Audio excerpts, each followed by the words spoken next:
Okay. అంటే గతంలో ఎప్పుడైనా జరిగాయా సార్ ఇలా కెప్టెన్‌ని పక్కన పెట్టి వేరే వాళ్ళని తీసుకొచ్చి? అంటే వాళ్ళకి ఎలాంటి ఇవి లేకపోయినా కూడా అలా ఆడించిన సందర్భాలున్నాయా? లేదు అంటే సహజంగానే ఇట్లాంటిది ఏదైనా జరిగినప్పుడు ఏంటి అంటే కెప్టెన్ తనంతట తను యాక్చువల్‌గా బాగలేదు అని, హెల్త్ బాగలేదు లేకపోతే గనుక వాలంటీర్ చేయటం అనేటువంటిది అది జరుగుతూనే ఉంటుంది. ఇప్పుడు రోహిత్ శర్మని ఎవరు పక్కన పెట్టలేదు. ఇక్కడ క్వెషన్ ఏంటి అంటే రోహిత్ శర్మని పక్కన పెట్టారా అనేటువంటి యాంగిల్‌లో మీరు ఆలోచిస్తున్నారు. బట్ యాక్చువల్‌గా రోహిత్ శర్మని ఎవరు పక్కన పెట్టలేదు. He volunteered. ఎట్లా అయితే ఓపెనింగ్ స్లాటు తన్ని కాదని రాహుల్‌కి ఇచ్చాడో అలాగనే ఇది కూడా సహజంగానే తన్ని కాదని అంటే తనంతట తను ఇదయ్యాడు. ఎందుకంటే కనుక WTC ఫైనల్స్ రేస్లో ఉండాలి అంటే కనుక ఈ మ్యాచ్ కంపల్సరీ గెలవాల్సినటువంటి పరిస్థితి. ఈవెన్ యాక్చువల్గా మనం బోర్డర్ గవాస్కర్ ట్రాఫీని కనుక నిలబెట్టుకోవాలి, మన దగ్గరే ఉండాలి అంటే కనుక గెలవటం అట్లీస్ట్ డ్రా చేసుకోవాల్సినటువంటి పరిస్థితి. 2-2 తోటి డ్రా అయినా కూడా ట్రాఫీ మన దగ్గరే ఉంటుంది.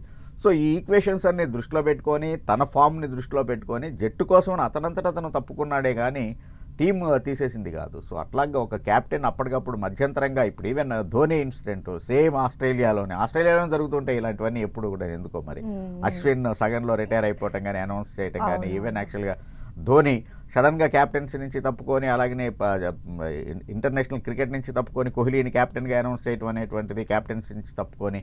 సో ఇలాంటివన్నీ సడన్గా జరుగుతూ ఉంటాయి. అంటే ఒక ఇది వచ్చిన తర్వాత క్యాప్టెన్ తనంతట తను నిర్ణయం తీసుకునేది ఉంటుంది కానీ మేనేజ్మెంట్ ఫోర్స్ఫుల్గా తప్పించేటువంటి అంత పరిస్థితి ఇంతకుముందు ఎప్పుడు జరగలేదు. సహజంగానే ఒక హింట్ ఇస్తారు, నీకు ఇది లాస్ట్ మ్యాచ్ తర్వాత చూసుకో అనేటువంటిది ఉంటుంది కానీ ఇట్లాగా తప్పించడం అనేటువంటి ఉంటుంది. ఇక్కడ కూడా మేనేజ్మెంట్ ఏం తప్పించలేదు అతన్ని. రోహిత్ శర్మ తనంతట తను స్వయంగా తప్పుకున్నాడు. అయితే ఇప్పుడు జరిగిన మ్యాచ్లు ఇండియా వర్సెస్ ఆస్ట్రేలియా కన్నా కూడా మన బూమ్రా వర్సెస్ ఆస్ట్రేలియా అనొచ్చు అంటారా? ఎందుకంటే ఆయన పోరాట పటిమ మనం చూస్తూనే ఉన్నాము వికెట్లు తీయడంలో. అంటే బౌలింగ్ చాలా స్ట్రెంగ్త్గా ఉంది, బ్యాటింగ్ పరంగా కొంచెం హడిల్స్ ఎదుర్కొంటున్నప్పటికీ కూడా ఎవరు కోఆపరేట్ చేయనటువంటి సిచ్యువేషన్ ఉంది. సో ఏమంటారు సార్ మీ నిజంగానే మనం ఈ మాత్రం ఆస్ట్రేలియాలో ఈ రకమైనటువంటి ఫైట్ ఇస్తున్నాము అంటే బికాజ్ ఆఫ్ బుమ్రా. అందులో కెప్టెన్గా అతను ప్రూవ్ చేసుకున్నాడు పెద్ద టెస్ట్. అలాగనే ఈవెన్ యాక్చువల్గా యాజ్ ఏ బౌలర్ 32 వికెట్స్ ఇప్పటికీ అతని ఖాతాలో ఉన్నాయి అంటే కనుక ఈ సిరీస్లో అన్ప్లేయబుల్ డెలివరీలు ఇస్తూ ఉన్నాడు. సో అందుకని బుమ్రా 10 మంది ఒకవైపు బుమ్రా ఒకవైపు అన్నట్టుగా ఉంది ఇండియన్ టీం. ఎందుకంటే బ్యాటింగ్ టోటల్గానే కొలాప్స్. ఎవరు ఒక్కళ్ళ మీద ఇప్పుడు ఒక మ్యాచ్లో నితీష్ చేస్తే కనుక ఒక మ్యాచ్లో ఫస్ట్ టెస్ట్లో జైస్వాల్ అండ్ కోహ్లీ సెంచరీలు చేశారు. అంతేగాని ప్రతి ఆటగాడు కూడా కన్సిస్టెంట్గా పరుగులు చేస్తున్నటువంటి పరిస్థితి లేదు. సో దానికి గాను మనం కనీసం ఫైట్ బ్యాక్ చేస్తున్నాము, గేమ్లోకి వస్తూ ఉన్నాము అంటే కనుక ఖచ్చితంగానే బుమ్రా యొక్క ఇదే. దాంతో కొంచెం బుమ్రా కూడా అంటే ఇదివరకు చాలా క్వైట్గా ఉండేవాడు, వికెట్ తీసి చాలా సైలెంట్గా సెలబ్రేషన్స్ చేసుకునేవాడు. ఇప్పుడు బుమ్రా కూడా కొంచెం వైల్డ్ అవుతున్నాడు, వైరల్గా రియాక్ట్ అవుతున్నాడు. నాకు అదే ఆశ్చర్యం వేస్తుంది ఎందుకు ఇట్లా అవుతున్నాడు అనేటువంటిది.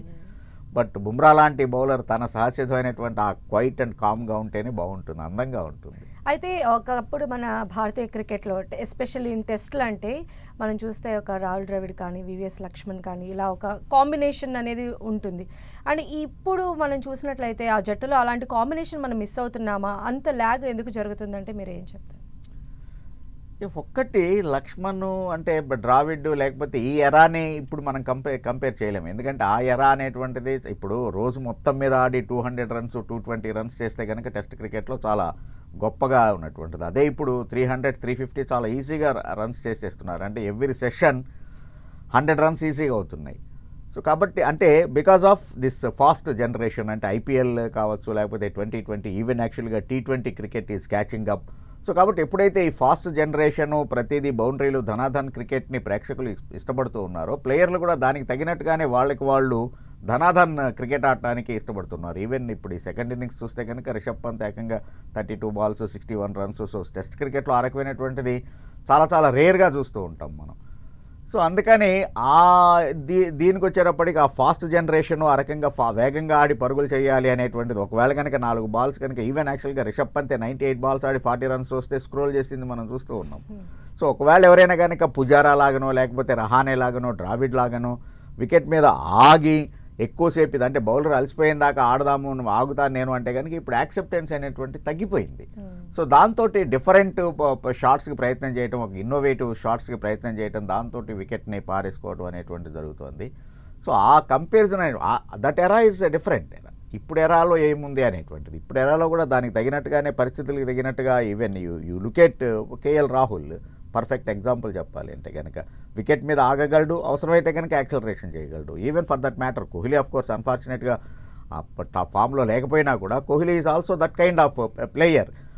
పబ్లిక్ని చాలా చక్కగా ఎంటర్టైన్ చేయగలిగినటువంటి ఆటగాడు. You take Rishabh Pant, even యాక్చువల్గా Yashasvi Jaiswal of course his statistics are totally disappointing in first innings, but while comes into the second innings he has 98% average ఉన్నటువంటి ఆటగాడు. సో కాబట్టి వీళ్ళు ఏంటి అంటే కనుక అవసరమైతే వికెట్ మీద ఆగగలరు, అలాగనే యాక్సలరేషన్ కూడా చేయగలరు. కానీ ఆ ఇది చూసినప్పుడు ఆ కంపారిజన్ తోటి, ఎందుకంటే ఎప్పుడైతే వికెట్ మీద ఆగి బౌలర్ అలసిపోయేందాకా ఆడేటువంటి నేర్పు ఉన్నటువంటి ద్రావిడ్ లాంటి వాళ్ళు ఉన్నప్పుడు ఏంటంటే సహజంగానే బౌలర్ ఇంకా ఒకసారి అలసిపోయిన తర్వాత ఆటోమేటిక్గా రన్స్ అనేటువంటివి వస్తూ ఉంటాయి. ఇప్పుడు ఆ ఇది లేదు. బౌలర్ అలసిపోక ముందే అతను అలసిపోయేలా చేయాల్సినటువంటిది ఒక రకంగా వీరేంద్ర సెహ్వాగ్ దీనికి ఆద్యుడు అనుకోవచ్చు. సో కాబట్టి ఆ జనరేషన్ నుంచి వచ్చినటువంటి వాళ్ళు కాబట్టి మిస్ టైమ్ అవుట్ అనేటువంటిది, లేకపోతే షార్ట్ సెలక్షన్లో ఇప్పుడు ఫస్ట్ ఇన్నింగ్స్లో అతను అవుట్ అయినట్టుగా ఎవరు రిషబ్ పంత్ 4th టెస్ట్లో. సో కాబట్టి అట్లాంటివి జరుగుతూ ఉన్నాయి. ఓవరాల్గా ఏంటంటే ఇప్పుడు జనరేషన్ కూడా ఇప్పటి ఆటగాళ్ళు కూడా really they are really good. Public ఇంకా టెస్ట్ క్రికెట్ని అందరూ ఆదరిస్తున్నారు. ఈవెన్ ఇప్పుడు మీరు కనుక గమనించినట్లయితే మెల్బోర్న్ దానికి 3 lakhs పైన 5 days కలిపి అంత పబ్లిక్ వచ్చింది అంటే కనుక బికాజ్ ఆఫ్ ఈ రకమైనటువంటి ఈ జనరేషన్. ఇప్పుడు if you look at Steve Smith, first half an hour Smith batting అసలు చూడలేం మనం. గల్లీ క్రికెటర్ కన్నా చాలా దారుణంగా ఆడుతుంటాడు ఆ ఫుట్ వర్క్గా. వన్స్ హీ సెటిల్స్ నిజంగా అతను అన్స్టాపబుల్ ప్లేయర్ ఉంటాడు, the way he short selections అవన్నీ కూడా. సో అట్లాగా ఆ హాఫ్ అన్ అవరు ప్రేక్షకుడు ఆగగలడా లేదా అనేటువంటి దాని మీదే ఆటగాడు తనకి తను మోల్డ్ చేసుకోవటం మీద ఉంటుంది. Right, thank you so much అండి చంద్రశేఖర్ గారు. సో ఇది వాటి స్పెషల్ డిస్కషన్ చూస్తూనే